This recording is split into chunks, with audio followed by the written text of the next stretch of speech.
So Illuminate, this is my company. I'm CEO, I'm an inventor and founder. I went to patent this in 2011 after sketching it in the OR in 2009. I got scared, didn't have a lot of support behind me, except for Dr. Luke Bond. So I should definitely say my kudos to him. Illuminate stands for all. We always want to have an A at the top of the trade shows. So all to shed light on, and that's an infinity sign to always shed light on. We are the first company to integrate historically significant orthopedic and spine products with regenerative medicine for the prevention of unnecessary risk associated with delayed fusion. And so, so the product itself is a pedicle screw. We don't change any surgical technique. We don't change any instrumentation. We don't change anything. But the number one reason for spine failure is if you'll see these like black lines around these screws, that means the screw is loosening. And you'll see here down at the distal tip.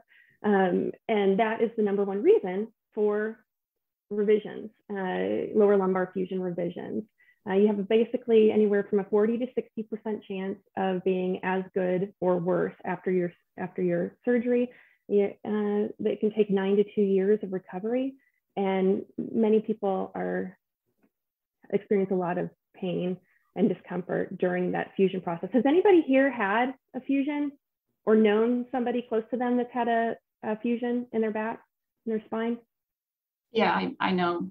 I work for a spinal company, so the CEO of that company actually had undergone this kind of procedure.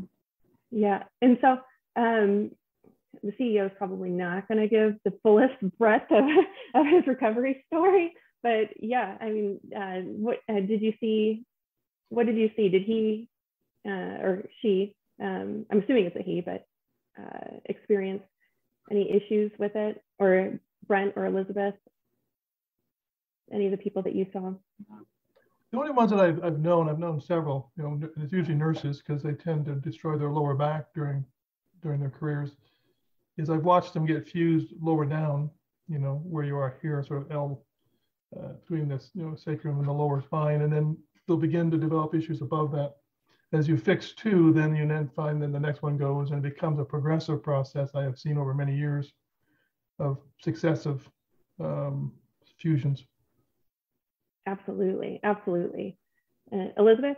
So my sister-in-law has had, I don't know, 3 maybe fusions, and one failed, but the other two seem to be holding. Awesome. Okay. Yeah. So yeah, I was and to that point, I was an orthopedic rep. This is my uncle.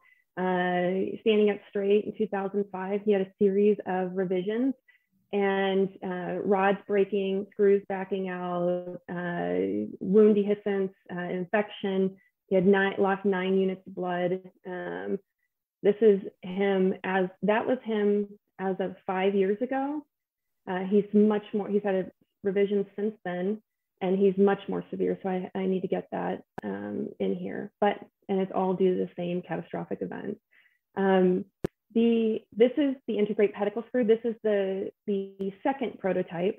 So basically the design is for bone to grow through it and to stabilize the entire construct.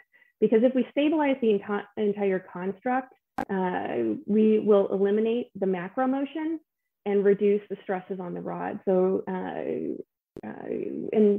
the beauty of this is the overarching goal here is to increase bone mineral density over time. And that's where we get into, we're collecting data on this, but so this is the third iteration. So as you'll see, there's built-in trepines, built-in struts here. So as you screw in the screw, it collects autograft and stem cells within the core of the screw. And that's how we're facilitating stabilization once we get to fusion. So anytime, the ultimate problem here in spine is we are putting for some patients, like osteoporotic patients, most of the time there are no options for them because they're not going to do this. So they're going to be on pain management for the rest of their lives. So the goal is to provide patient-specific options to meet the individual patient's specific bone anatomy, as well as, let's say they're a diabetic patient, like my uncle. So for a diabetic patient, you can inject calcium sulfate mixed with a variety of antibiotics like vancomycin, tobramycin, gentamicin, or a combination thereof. Allow it to resorb over the course of 2 to 4 weeks, which is where you're initially going to see that infection rate start to progress. You can also inject cement, calcium phosphate through this, allow it to, in that severely osteoporotic mashed potato bone, you can inject cement through this and you'll have more of a stable structure. Calcium phosphate is used very commonly in the spine for kyphoplasty. But the overarching goal here is to be the first regenerative therapy product on the market, combining hardware and regenerative therapies to integrate it within. So we are spraying bone marrow aspirate concentrate in the shaft of the screw, and we are going to be studying how that helps with bone mineral density and stability, micromotion and macromotion of the screw. It's going to be peel packed in the tray and you can inject through it, obviously. So this is another product that we're working on. So this is my team, Patty. She's been with me since, she was the second person to join on board, Matt McEwen over at WashU. Myself, Bob Pogge is our FDA advisor. He was with the FDA for almost 30 years. And then we also have a SLU professor of business law on our team. Dr. Khoi Tan was the first person I went to in 2019, right before COVID hit. And I said, "You've never met me. Would you give me 15 minutes of your time?" And he did via LinkedIn. I just sent him a message via LinkedIn. What a cool guy. He had posted he had spoke at the North American Spine Symposium and presented a very controversial paper about peak implants in the cervical spine causing 30% pseudoarthrosis, which means it's disintegrating the bone around it.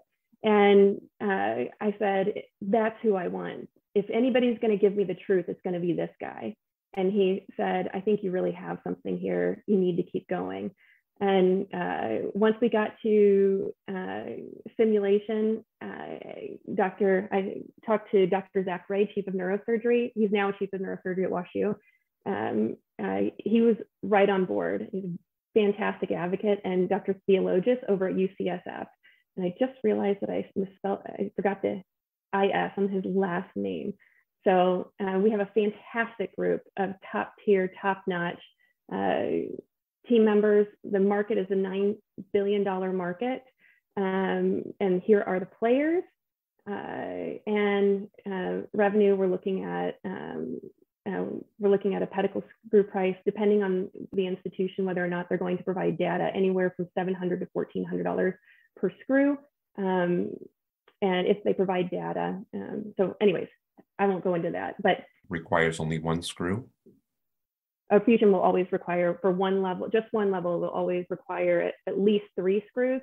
The only reason why you wouldn't, no, it will always require, it'll always require 2 screws depending on the stability of the structure on the opposing side. But I've never seen that. I've only seen that in when they're doing multiple sites of fusion, so multiple levels. Where they'll skip some of the bone, the vertebral bodies. But in a standard traditional 1-level fusion, it will always have 4 screws. Given that, I mean, if we're to take what you say at face value, which I do, your product is superior to what is available on the market today. Do you plan to price at parity, at a premium, or at a discount? Well, considering CE marking is requiring data collection, even though they're requiring, my understanding, and David, correct me if I'm wrong, the data that's being collected for CE marking has to be out of Europe. Is that correct? It depends on the class of the agent. So if you're an implant is that question to me? Is that yes. Yeah. Okay. Yes. It depends on the class of the agent. This is probably going to be the class, will certainly be an implant, so it'll fall on those rules.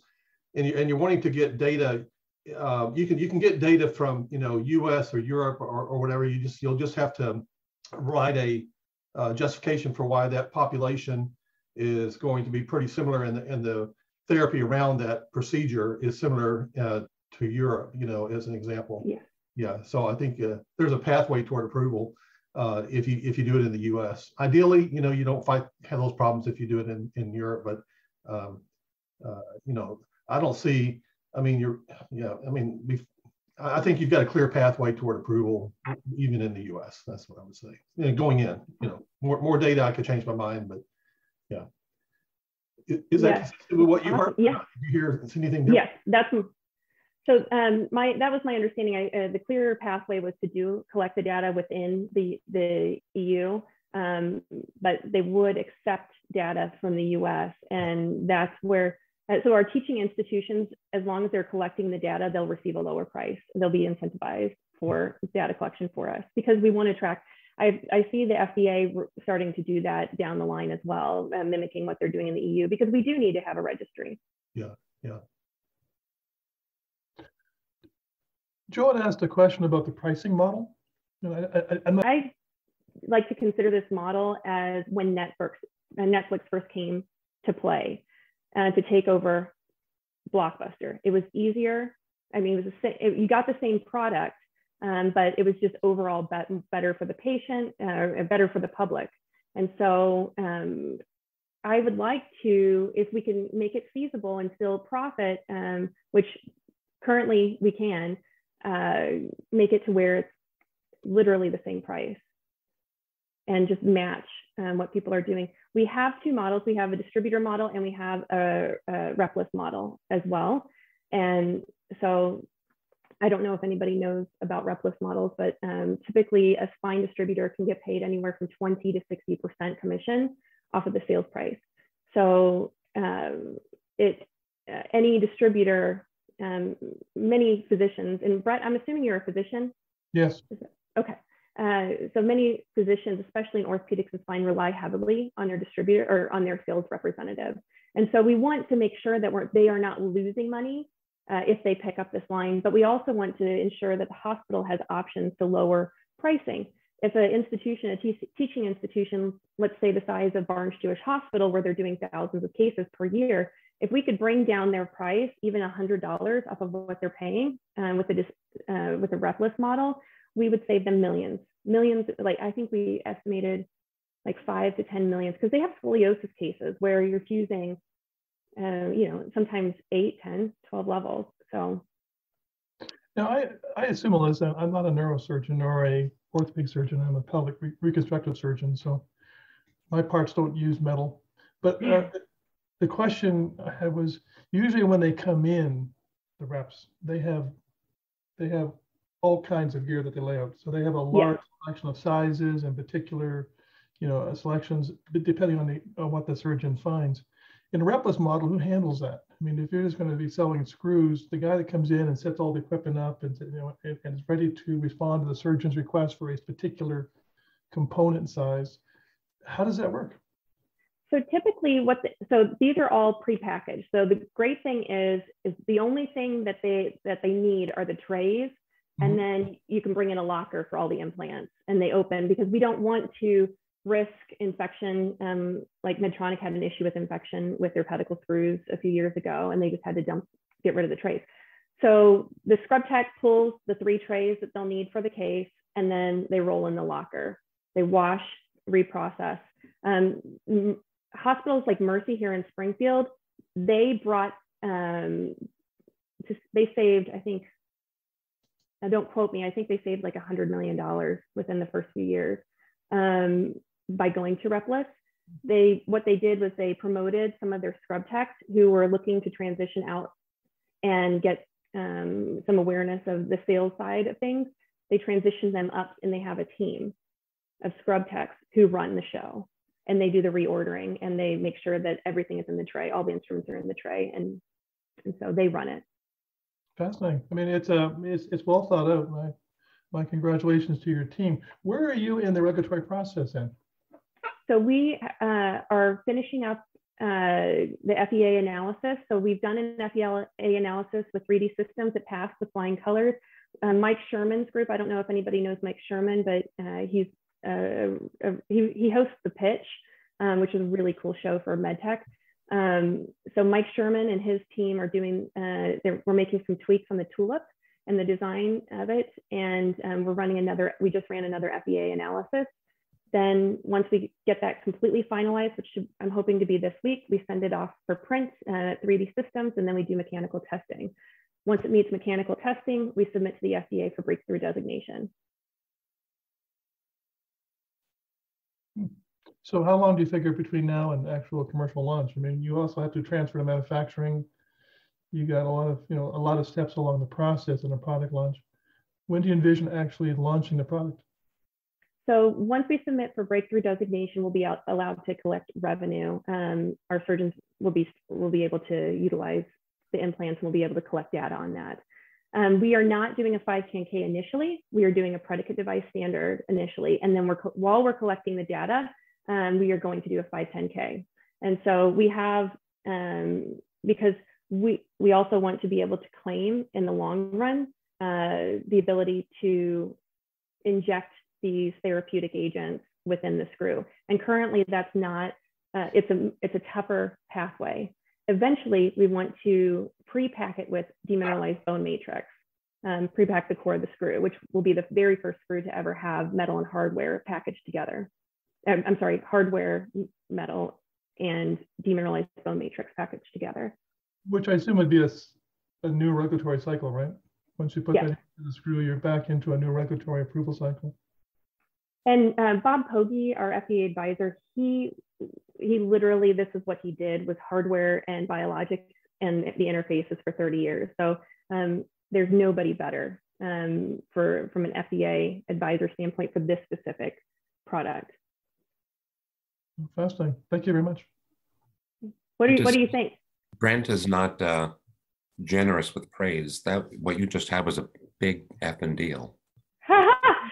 I get pitched about twice a week from companies all around the world for whatever reason I don't know, and it's you've obviously thought it through. You have a very clear place in the market. If you get the results you're talking about, and you can do it at a price point that's competitive, I think you've got a lot of room to run here. Thanks, Brent. That's My question is: Are you gonna shoulder me on the chance to get in on some equity like Brent did, or is this actually a chance for me to? I'll put the zero the same place that Brent did. Oh, come on. Yeah, Joe, I don't think you should reference what Brent did as a future. No, I was saying as a contrast, is she going to be a good person or are we going to go the Brent way? Oh, I want Joe to be my CMO. That's what I want. Okay. As long as there's equity. David, okay. David, you had your hand raised. Yeah. Thank you. Brilliant, Alyssa. That was just wonderful. And I wanted to, my question was, and you may not have thought this all the way through yet because at the stage you're at, but what kind of sterilization are you wanting to consider? I mean, there's some options that are out there, but what's the leading path, sterilization? I'm going to edit that for her. She didn't watch Jeff Sauter's presentation on Wednesday because she came only on Thursday, but we have to introduce her to Jeff because he knows everything sterilization. But now, go ahead. Thank you. Yeah, perfect. That would be awesome to meet you. So there's already pedicle screws being processed, sterile processed and individual packaged. So there's already a predicate standard in place. So, and 3D Systems is aligned with those companies. Yeah, good. Yeah. All right. Thank you. Hey, Joe, I got a question. Well, wait your turn. So I think this looks really great. And I love the idea of the regeneration. I know that even if it's great for patients and even if the doctors like it, sometimes hospitals themselves can be kind of a sticky point for actually being able to get your product in use. Yeah. So do you have a strategy for that? Absolutely. That's my number one strategy, actually. So what we're doing, because that is the most challenging. So part of sales right now. I'm on the commercialization marketing side of things, and I have been since 2007. So I understand sales. I understand that story very well. So with regards to GPOs, so what I'm planning on doing is bringing this to market myself, but there's no way I'll ever be able to compete with Medtronic. It's just not possible. And we have a huge portfolio of products to launch.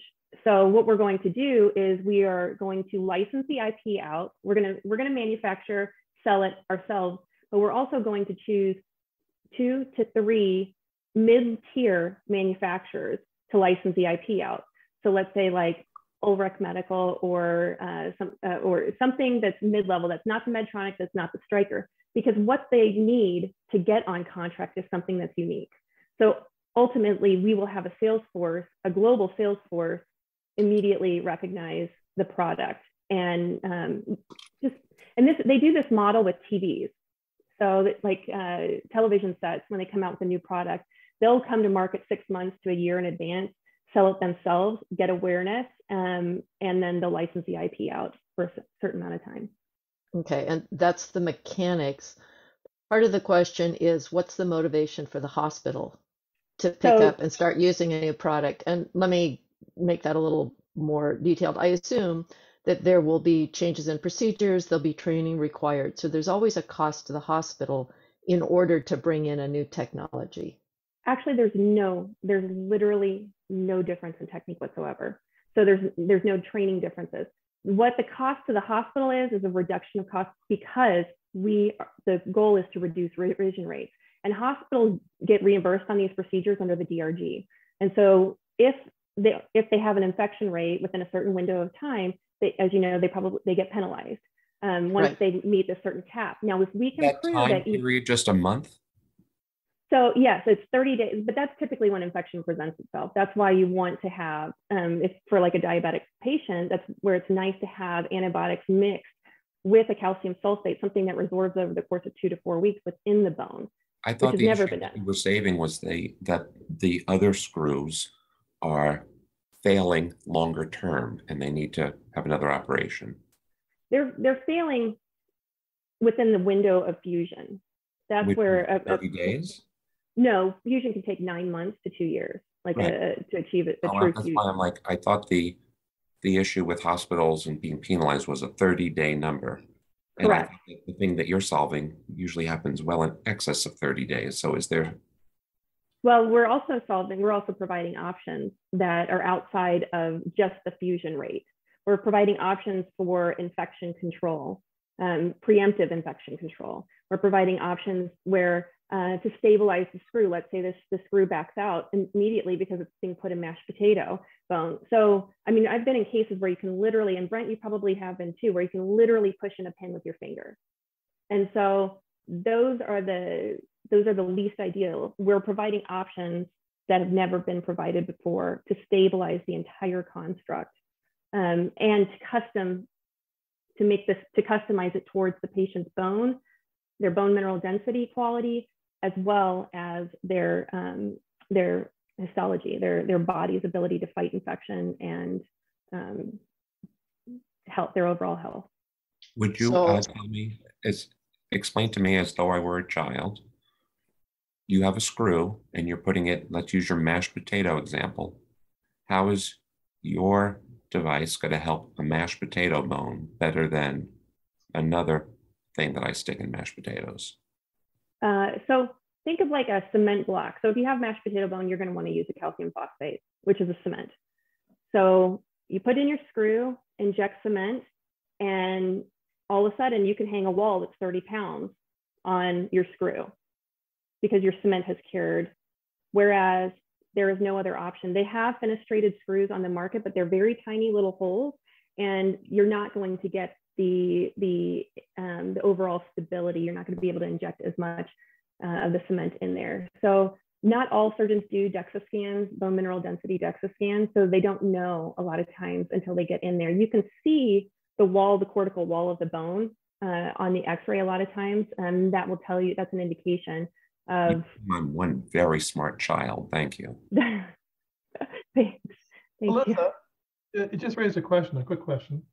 You mentioned there's other fenestrated screws on the market, but the diameter of the hole is different. Do you have IP? I mean, what sort of IP do you have that protects you against a quick end run after you hit the market from a bigger company? Yes, so our IP is going to be centralized around this porous matrix.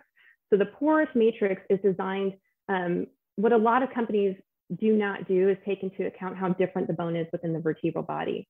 It's significantly more macro and microporous. There's nanotubes, and it's very vascular within the body, within the vertebral body. So what they're doing a lot of times, if they're doing any type of cervical spacer or anything like that, they're just basing it off of average standard bone.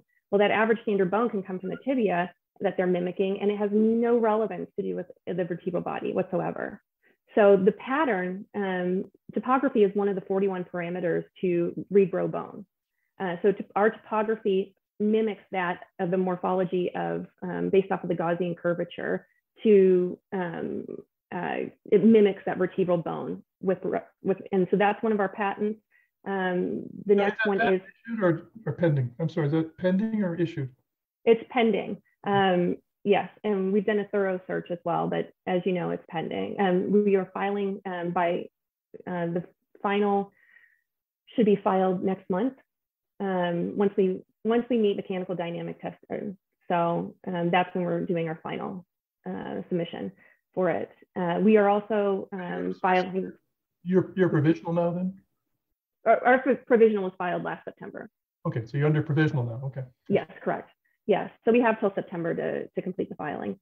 We're also filing with regards to autograft harvesting within the screw. Had her hand raised, and Paul, who already said he had a question, get a chance to talk next. Yeah, so Alyssa and we talked very, very briefly after the 10X. And I've worked with spinal technologies for 15-ish years now. A lot of pedicle screws as well.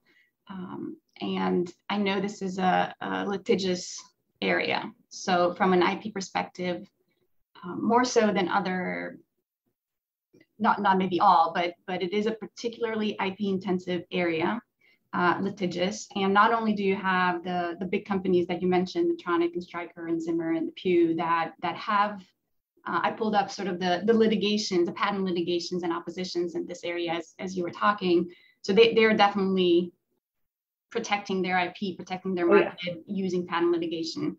But you also have surgeon entrepreneurs, specifically for pedicle screws. And Biedermann Technologies and Jackson Roger are the two that actually litigate and oppose much more than Medtronic does. And they're very IP savvy. So when they're filing things, they're filing broader, as well as Medtronic. And so just kind of looking, again, very, very briefly at 3D printed pedicle screws, there's a ton of IP on it. Absolutely. And you have to be very, very careful because, like you mentioned, fenestrated screws, pedicle screws have been around for a very long time. And while they might look different than yours, and they're still used with bone cement, and depending on how smart those people were in crafting their patent claims 10, 20, 15 years ago, they could potentially read on your device. And when it comes to freedom to operate, it doesn't matter so much what the device does in whole, it's every feature for itself. So it is how the threading is, it is how the bushing is, in the pedicle screw, how the holes are, what you're putting in it, how it comes out, like every single feature on its own could be a reason for a company or a person to sue you. And there are, like, just looking at patent drawings, there are things that look kind of like yours. So it will, I highly advise you to take IP very seriously in this area.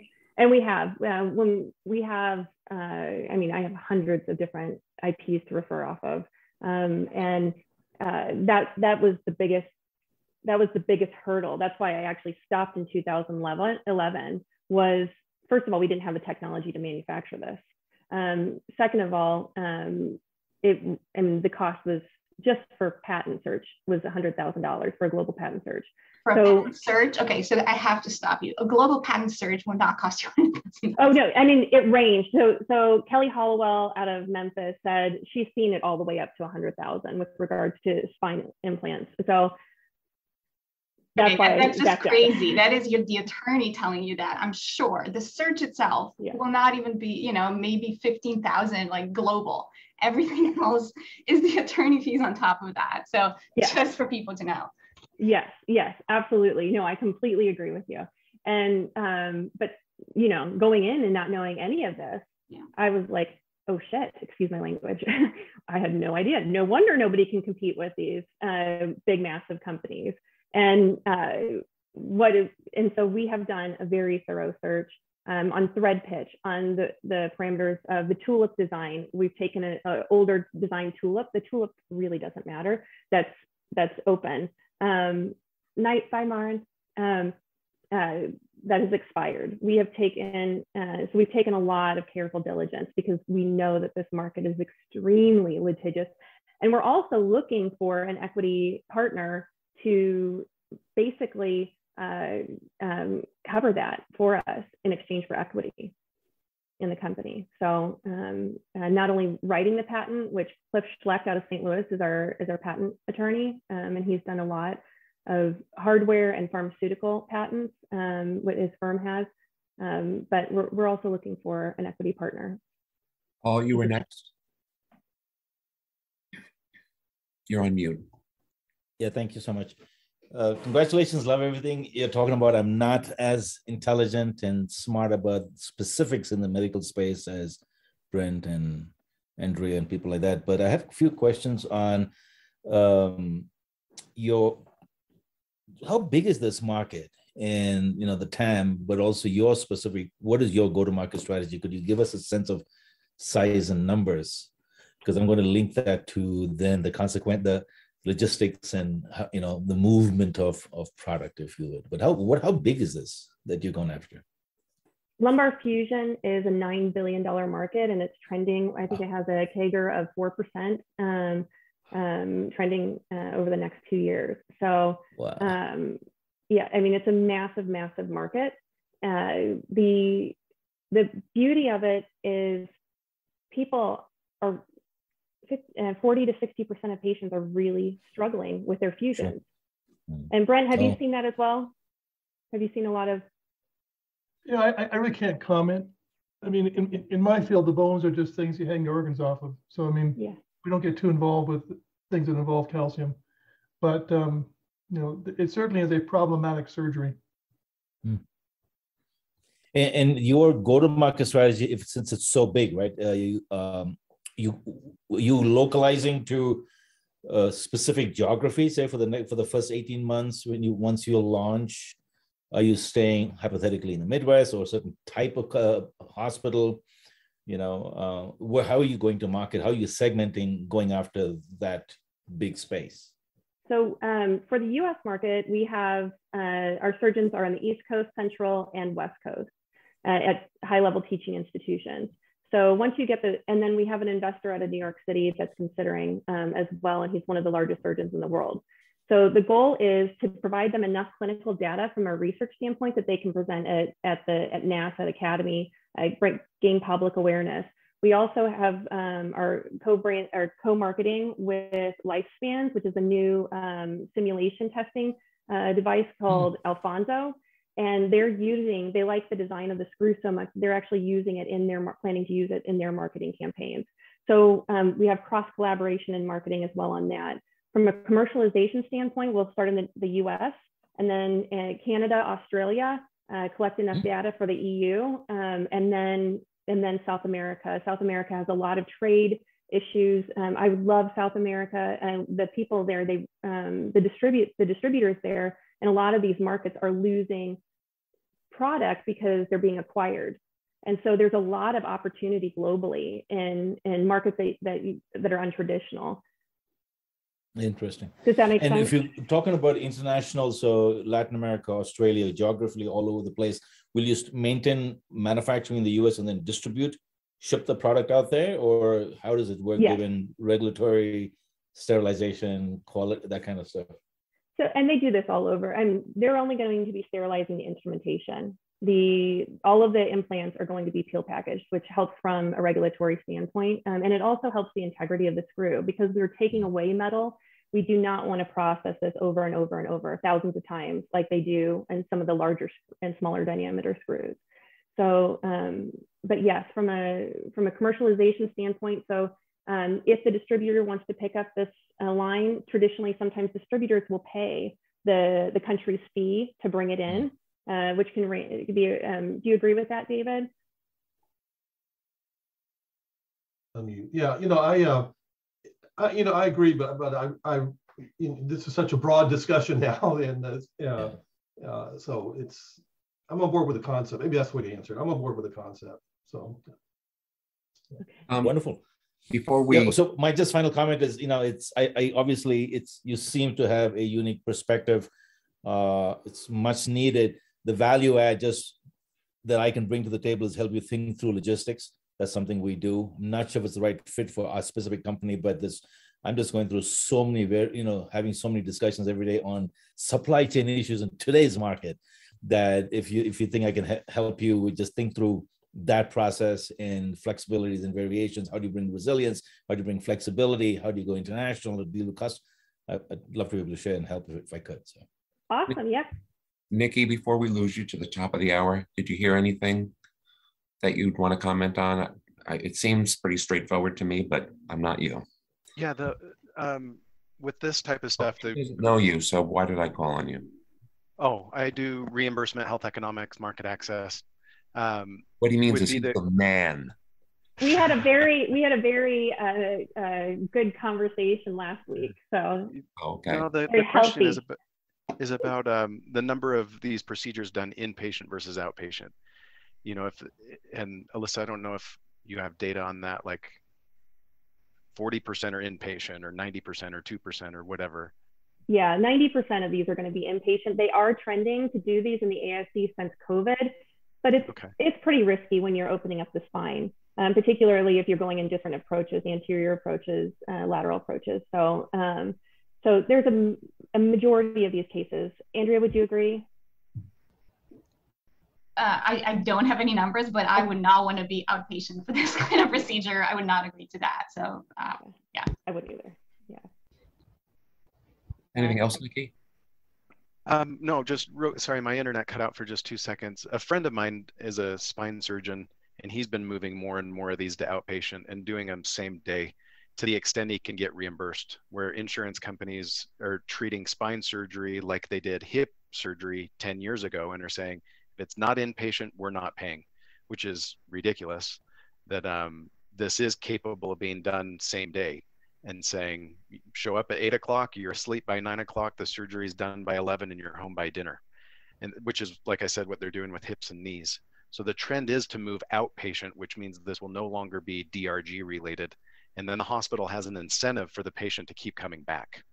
So the incentive, whether they act on that incentive is a different story. The incentive is, I want you back here in 60 days. I get to suck money from your insurance company again. Yeah, absolutely. And there's a lot of, there's truth to that for sure. And a lot of spine surgeries can be performed outpatient. One level fusions, sure. I wouldn't want to be the patient, but okay. Anything more than that, when you get to 2, 3, 4 scoliosis cases, I mean, there's so many things that can go wrong within that 24 to 48 hour window, particularly with blood clots. You're really putting yourself at a significant risk for catastrophic events occurring. I don't know, Brent, would you agree with that? Before we skip to Brent, I wondered, Alyssa, would you benefit from an introduction to Nick's spinal best friend? Oh, I mean, yeah, I'm keeping it pretty closed right now, just because until we submit to the FDA. And that's why I asked right at the beginning, I don't want to make any claims. I don't want to be a cowboy, so to speak, perceived as a cowboy by the FDA by going around making claims of what we can do. But in this close-knit group. Wait, folks. Brent, you were going to engage Brent. Yeah, I mean, you asked a question about, I think this surgery is a little bit extensive for an outpatient setting, maybe a single level. But I wouldn't want to have my spine fused and then go home after. There are, because these patients tend to be a little older. They tend to have more comorbidities than the average I think you're just taking a risk. I had one question quickly, at least I wanted to ask. It just, my background is starting companies, and I've sold a few over the years. I always did a build to sell model. You're going to launch a product here. It's going to take you several years and many millions of dollars to get to the endpoint. Have you thought about a build to sell model where you Absolutely would FDA approval, get to the point of maybe even transfer to manufacturing and then sell it off to Medtronic or a Stryker? Absolutely. Everything's for sale. They're encompassing umbrella. Everything? Yeah, even Joe's for sale too. For sale. Brent knows this. Yeah. Yes, absolutely. And so I work in startups. I'm currently a consultant, but my full-time paying job is the director of marketing and clinical development for Fuse Medical. The problem with build to sell models is innovation gets very defined. There's a lot of, and you've done this enough to where you can see where those blind spots are. But many times, a lot of people lose sight of the blind spots, because what if all of a sudden you don't have somebody that wants to buy you? What do you do? And you have this massive investment, and you have these investors that are really requiring you almost to. Bye, Andre. So we have a pipeline of products this is how we're thinking about it. So each product is its own LLC entity. So we can sell these, we can divest them or sell them off. And from a legality standpoint, they're only allotted, they can't direct it to the umbrella company technically. So, I mean, technically they can try, but. Chris? Real quick, Alyssa, my background is risk, where I was looking for what was wrong. Years ago, I was studying all the FDA recalls, because as you know, it's all public information. And I was always looking at the root cause, because when we reach out to companies that could use help, this is where we go. And Chris, I noticed the majority of them were either... Your internet gave out a little bit there. You started and you were garbled. Your background is what? Risk. We look for risk. So what could potentially go wrong? And with FDA recalls, we see a lot of, gosh, I wish we could have gone back and looked at that. What I'd like to do is I just want to send you a process that I was taught by KPMG about 20 years ago, how to find the blind spots in whatever product you're making. I just want to send it to you. It's now what we use to help companies build systems, whether it's hospital or medical devices, and find stuff before it becomes a problem later. And we've noticed that typical V&V, whether it's a hard product like yours or technology, they usually just go by requirements and standard risk-based testing, but they don't look at out of the box. So I'm just going to email you the process, because I'm thinking before you go out public, if there is something that could potentially show up later that might become a lawsuit or something bad, I would like to be able to throw that at you just so your team could use that and go back and take one more look, just to say, in this scenario, this type of surgery, what have you, what if that happened? What would happen a year later, a month later, whatever? I just want to give you that so that it doesn't happen. Awesome. Thank you. I can use all the help I can get.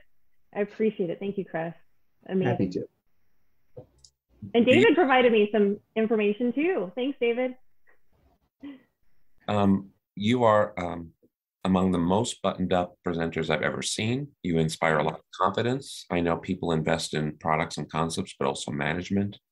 You passed that test with flying colors. I'm very impressed. And so are more important people on this call. So we knew you when. Well, what's interesting, and I was talking to Andrea about this, I have asked for years if there's a single female CEO in hardware for spine or orthopedics, and there's none. You. It's so the amount of marketing that we'll be able to get right off the window just for that is amazing, but there's going to be a lot of eyes on me as well, and a lot of opinions, and so, which I can handle. Yeah, it seems that way.